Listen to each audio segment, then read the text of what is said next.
2023 has been the year of FNAF. From the movie filming to the Ruin DLC that's supposed to come out later this year, it's no wonder why there's been such a resurgence of FNAF and FNAF game theories. So much so that Matt Pat himself on the Game Theorists actually released a 4-part video series that was his take on the entire FNAF timeline up until now. After publishing each part of his theory, FNAF fans all over the internet would post videos reacting to his timeline with agreement and praise, as well as critique and criticism. And as a huge FNAF fan myself, I've always wanted to create my very own FNAF timeline. I have written several different scripts and tried taping myself talking through the timeline several different times, despite this channel only having like one video. I've tried for months now to try and create my own timeline, and it's too much, and it's too complicated, and I don't know enough about video editing to create it. But since Matt Pat has made one so recently, instead of creating my own timeline, I thought I would go through and kind of analyze Matt Pat's recent timeline myself and discuss parts that I agree with and parts that I disagree with. After watching all 4 parts of the FNAF timeline, I would say that I'm in agreement with about 75% of it, so definitely more than half. And while it is a mainly narrative-driven timeline, I would say that the general flow of events and the most significant events that Matt brings up are, for the most part, things that I'm aligned with when it comes to my thoughts on the events in the series. However, one major thing that Matt Pat completely left out of the timeline was the FNAF 4 box, and that really surprised me. For those of you who don't remember, in FNAF 4, the end of the game shows a locked box with 2 locks on it, and all that's written on the screen is, "Perhaps the best things are best left forgotten for now," end quote. And then it just cuts to black. Now, there have been many different theories on what was meant to be inside of that FNAF 4 box. Scott has also been quiet about that mystery and has only really said that what was meant to be in the box was the pieces put together. But what are those pieces? Matt Pat has theorized in the past that what was in the box has changed over time, and I do agree with him on that. John from the channel FNAF has recently uploaded a video on YouTube where he theorized that the FNAF 4 box was meant to be a toy box, and that what was inside of that box was toys that would confirm Dream Theory. The toys inside that box would look like the FNAF animatronics that we had met in previous games, and this would explain why there are things like the FNAF 2 animatronics that are called toy animatronics, like Toy Freddy and Toy Chica. I always thought that name was a bit odd for the animatronics, even if they were just made of plastic, supposedly. But, however, since the FNAF game Sister Location is released, it's been confirmed that the events in the series really did happen, and Sister Location completely ended up debunking Dream Theory. And I agree with a lot of theorists that FNAF 4 was intended to confirm Dream Theory or Coma Theory or something similar, but that Scott changed his mind over time, and that led to the creation of Sister Location, confirming that everything in the FNAF universe was real and really did happen. Now, after Sister Location was released, what was inside the box? Was it simply still meant to be toys? This is what I'm going to discuss in today's video. What my thoughts are on what was supposed to be inside the FNAF 4 box, at least after Sister Location. Now, my theory on what's inside the box is rooted in, wait for it, the books. Yes, the books. The thing that annoys most FNAF theorists out there. Because there's so many books, and there's so much lore, and some of it can be pretty crazy. Things like, Fazgoo, which we definitely don't. I'm even going to go into that today. Now, I know just hearing about the books can annoy some FNAF fans, and I completely understand why.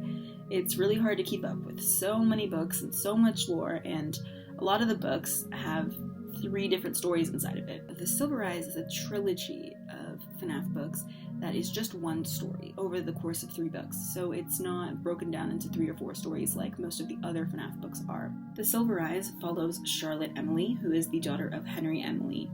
And Henry Emily in these novels is the creator of the original animatronics, as well as the original Springlock suits.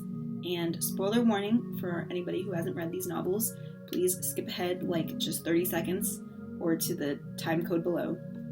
At one point during these novels, Charlotte is put inside of a box or a trunk of some sort, and she is left in there for a long while until one of her friends comes and finds her and saves her. Now, another FNAF book that also has a parallel to the FNAF 4 box is in the Fazbear Frights novels.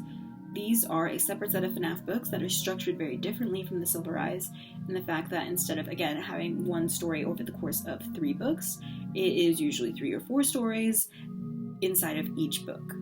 And these short stories are usually 3 original stories that are completely different and never are talked about again, usually, and then a 4th story at the end that is continuing off of the epilogue or the 4th story of the previous book. Very interesting, and again, it sets up a problem for people having to keep up with the lore, with there being so many different stories inside of each book.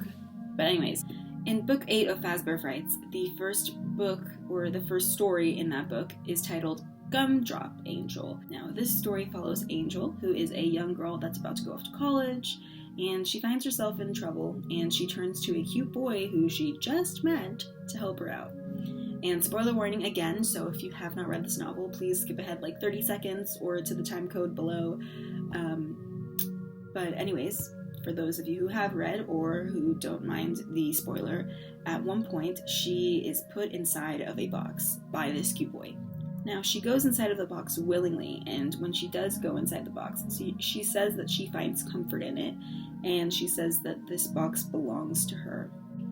Now, since both stories have a girl being put inside of a box, I think that again, can be paralleled to the FNAF 4 box, and maybe there being a person being put inside of that box. Now, one last example I have for this theory is found in the Tales from the Pizzaplex, and it is not as strong as the first 2, but I'm still going to mention it here anyways.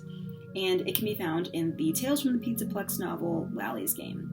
In this titular story, we follow a couple named Selena and Cade that are moved in together and are engaged, and they're about to get married. And again, if you have not read this book or you don't want spoilers, please skip ahead to the time code below. And at one point, Selena gets suspicious when she realizes that Cade has this big mysterious trunk that he doesn't want her to open. So at one point, she tries or is about to open the box, and Cade comes home and asks her if she did open the box, which she says, "No, I didn't, but I was going to." And he goes and opens the trunk on his own and starts to cry. And he says eventually that he had a animatronic inside that box. At this point, Cade finally tells Selena that while the box is empty now, it was supposed to have inside of it a humanoid-looking animatronic that was from the Pizzaplex and from Lally's Game. It was an animatronic that was supposed to help or play with lonely children, and he, for some reason, took this animatronic and put it in this trunk, so it should have been there, and it wasn't at that point.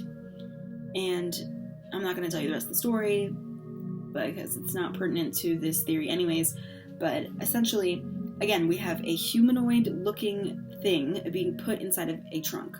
Even though it wasn't in the trunk at the time that they open it, he was at some point supposedly put into that trunk. So again, this is now a 3rd story where something humanoid is being put inside of a trunk. So again, it seems like there's a little bit of a theme here of things being put inside of trunks. And I think that there might even be other stories, I feel like I'm forgetting, where there's trunks and things being put inside of them, or people being put inside of trunks.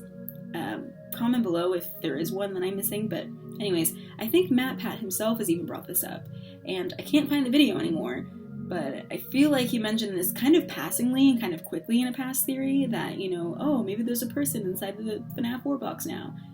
Boom. And he never made an actual theory on it, though, and I would love him to, because I would love his thoughts on it. But anyways, now I want to know your thoughts. Do you agree with me? Do you think that there is a possibility that there's a person inside the FNAF 4 trunk? Maybe yes, maybe no. Do you think that the contents of the trunk have changed over time? I would love to read your comments below. And if you have watched this far, thanks so much for watching. And I will see you in the next video, whenever that comes out. Thanks.